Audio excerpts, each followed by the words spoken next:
Lakas ng ulan, oh.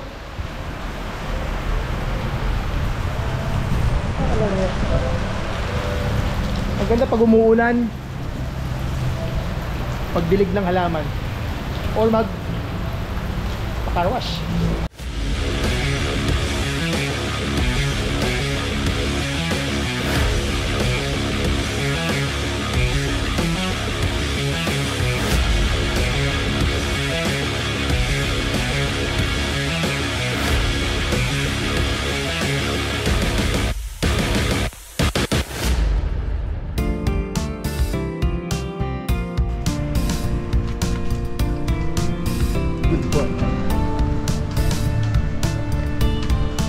Ay, anong klaseng panahon to?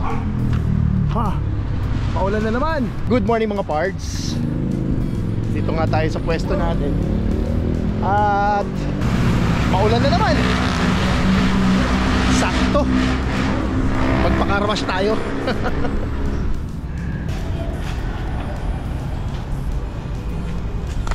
Check natin kung umandar. The last time di umandar to eh. Patay na naman ang baterya. Ayan. Totally wala. So instead of i-series natin or i-charge, sayang naman ang oras, tulak na lang natin. O di ba ang gaan? Pupwesto natin dito sa ating underwash. At gusto natin makita yung ilalim nito. O di ba? Woo! Napakadali. I can't stop. I know you don't want me to stop. It's so that it makes me alive. Something in the dark of your eye. It started out so beautiful. You're so intriguing. So ang gagawin natin is wawash naman natin to hanggat sa makakaya natin. Kung ano pang ikagaganda nitong pintura na to, at least malinisan man lang, since first car wash niya mula nung nakuha ko itong kotse na to. So siguro mga ano na to sa akin, 4 na taon na, 5 taon. 5 taon. So nakatambak lang. At ngayon, asikasuhin naman natin. Gawin natin kung ano yung same na ginawa natin doon sa B2200. So yung mga boys natin nga, habang maulan at hindi pa naman ganun karami yung customer natin na magpapa-car wash, eh tayo na muna mag-wash, di ba? Kotse naman muna natin. So salamat sa mga boys natin. Yun, basically tatanggalin natin lahat ng laman ng loob. At pati yung loob na rin, linisan na rin natin. So store ko na yan eh. Yan, thank you. Yan, pati rin yan. Lahat. So tara, ilalim na tayo.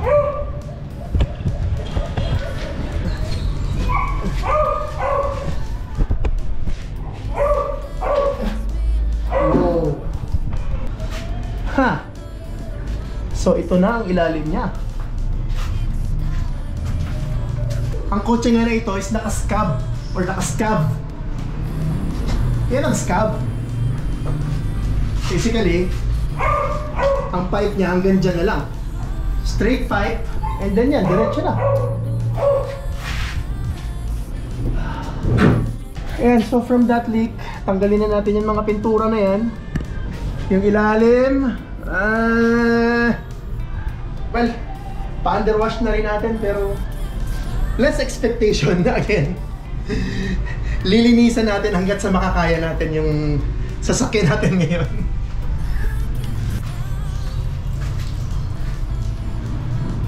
Ay, naka-zip tie na lang din. Ito may leaks din dito. Leak yung clutch. Pero sa engine niya naman, yan, very good yung engine. Sa engine wala naman tayo nakikitang mga leaks kasi bago pa nga lang yan. Yan, very good. Pero yung ating clutch mukhang tama na. So ilalim wise, It is what it is. Tara, labas na tayo. Ayan. So, ang engine nga nito is refreshed or just had a transplant. Bago yung ating engine from PH12. Now it's running on a ZC16. Wala pa nga siyang intake filter. So yun ang iingatan natin na hindi pasukin ng dumi. Pero tingin ko huwag na muna nating linisan yung engine bay.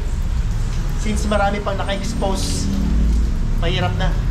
At the same time, hindi nga rin natin ma-start. So hindi natin alam kung anong mangyari.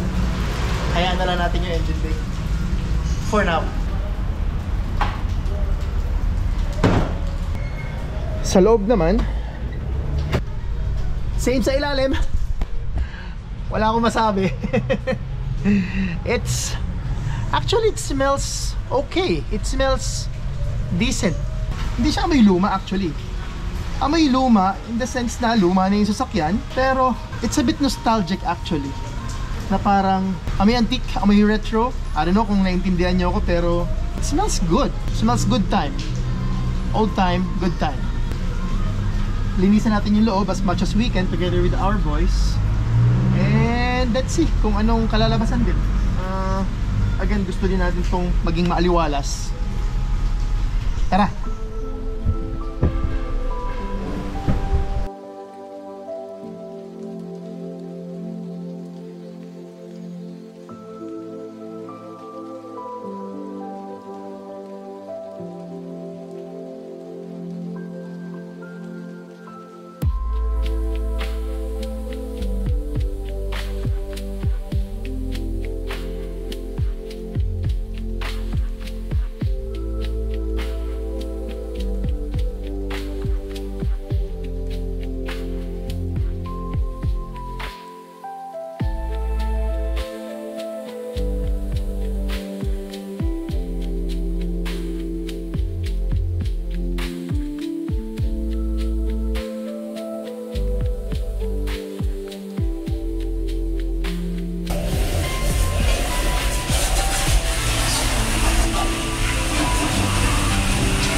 Hindi ko alam kung sa edad lang ba yun or sa edad nga ba yun. Yung minsan parang kaya mong titigan to kahit maghapon, tulala ka lang, titingnan mo lang yan, nag-wash man or hindi. For me, it's a great view.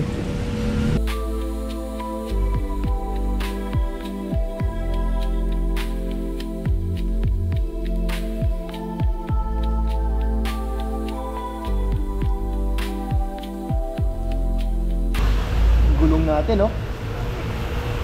Color gray. Mamaya itim yan. Linisan natin. Uy.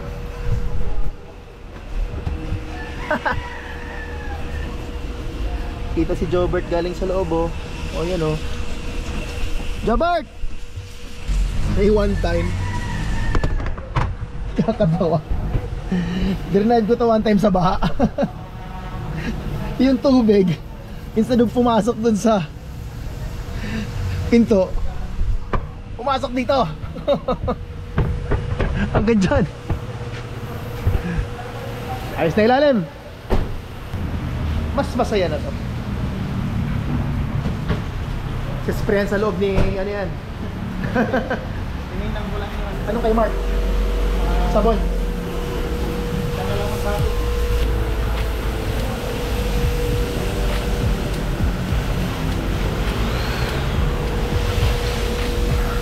sa pag-contemplate nga natin pagtatambay habang tinitingnan yung ating sasakyan, mas nakikita na natin yung mga aayusin natin or yung direksyon natin sa kotse na to. Yan, tulad ng ganyan. Ito, butas. So instead of repairing this, siguro much better na bumili lang tayo ng bagong ganito sa mga parts out. Yung bumper din, repaint or pwede palitan na rin natin. Ayan, ito nahanap natin, nandun yung kapiraso nito. Ano pa ba? Ito rin, rusty na. Ayan, mahirap nang ma-repair to. Sa buong panel siguro bili na lang tayo sa mga parts out at palitan na lang natin yan. Ayan, yung bumper din natin nakasimangot. Ayan, yung bumper natin, pati yung nagre-release ng gulong nakasimangot din. Isa rin yun sa papalitan din natin. Let's see.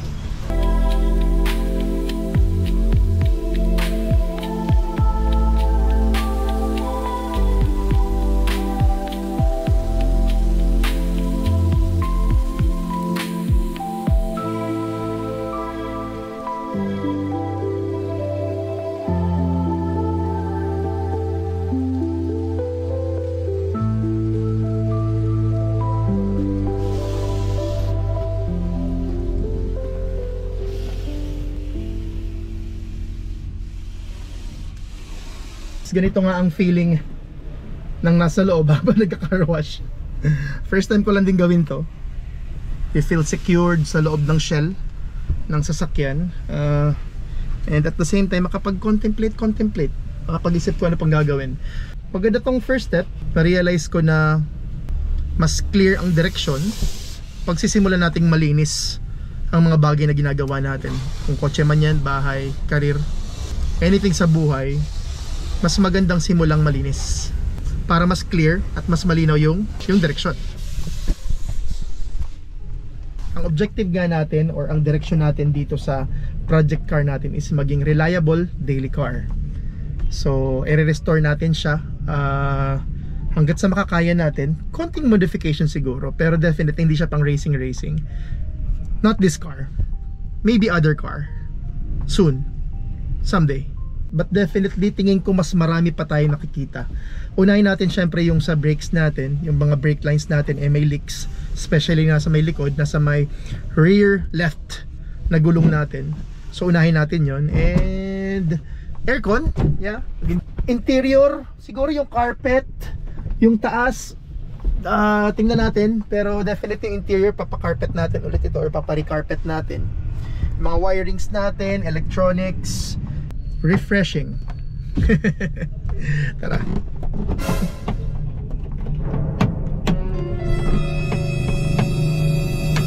Yun nga pala, yung mga lock din natin may mga problema. So ito can be opened from nako-close through. Pabukas.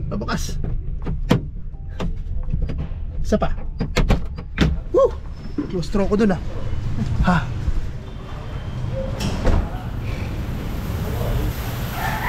Huwag na nating pa-buff dahil sayang lang yung mga chemicals at yung oras ng mga boys natin.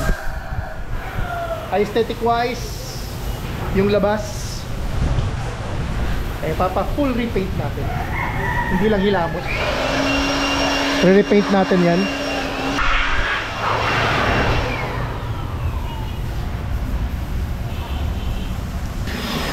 Grabe lang dumi Wow! Ano yan? May puno na ba dyan, Mark? Baka tinutubuan na ng puno yan. Ugat pa lang mga rusty na rin, pinakalawang na rin sa loob.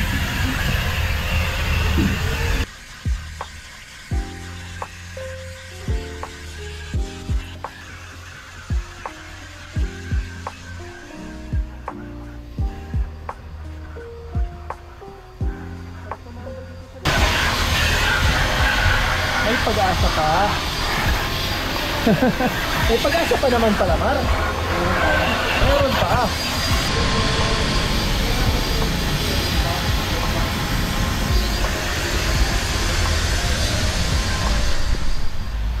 mga parts.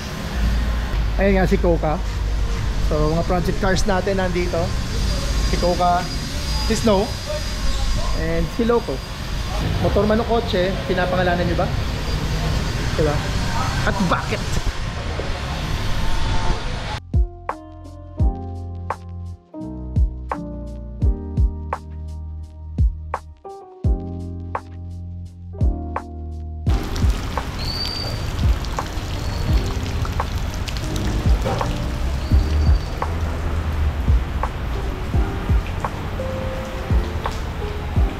Plastingan nyo naman to.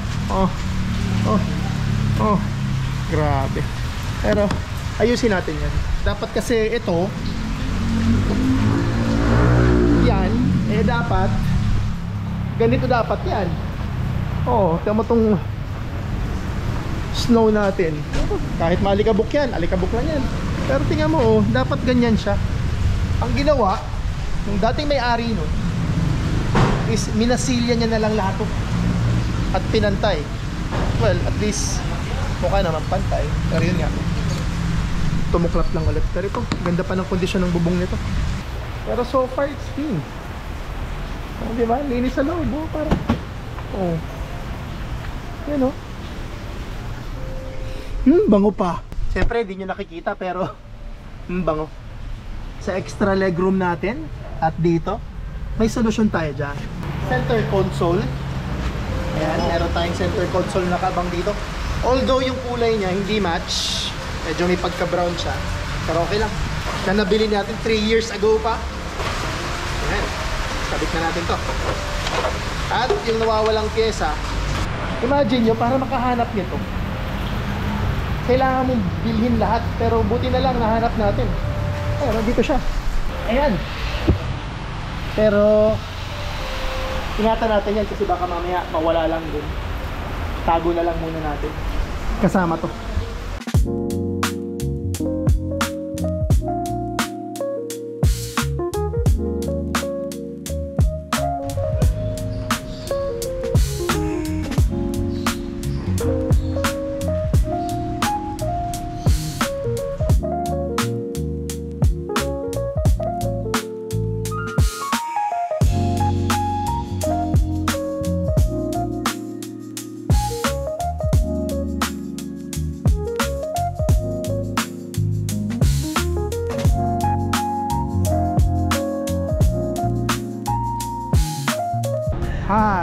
Tumigil-tigil na rin. Tumigil-tigil na rin ang ulan parts. At ay! Natanggal yung emblem. Tanggalin na lang natin. Ano ba yan? There you go mga parts. Na-refresh na nga natin yung ating sasakyan. Actually, it feels quite refreshing. Kahit alam naman natin na luman at marami ng mga gas, iba pa rin sa feeling yung maaliwalas. So natanggal natin yung mga gamit sa likod, napunasan yung loob, kumintab, natanggal yung mga alikabok, definitely. Labas loob, ilalim, nalinis. Masaya. So mas maganda na masimulan yung direksyon, mas malinaw, mas clear ang direksyon kung sisimulan nating malinis. So, nabanggit ko kanina yung mga aayusin pa dito. Definitely marami. At sa tingin ko, marami pa tayong madidiscover. Mas marami pa tayong makikita pag kinalas na natin to. Alam naman natin yung priorities natin. Basically, alam natin kung anong direction natin. At alam natin kung ano next step na natin dito sa project car na to. So I hope subaybayan nyo at samahan nyo ako mga pards sa adventure at sa mga learnings natin dito sa kotse na to. But for now, that's it muna for today mga pards. Sana nagustuhan yung video natin today. At lagi natin tatandaan, hilig man sa kotse o sa motor, bakit ka pa pipili? Hard work pays off. Pwede both.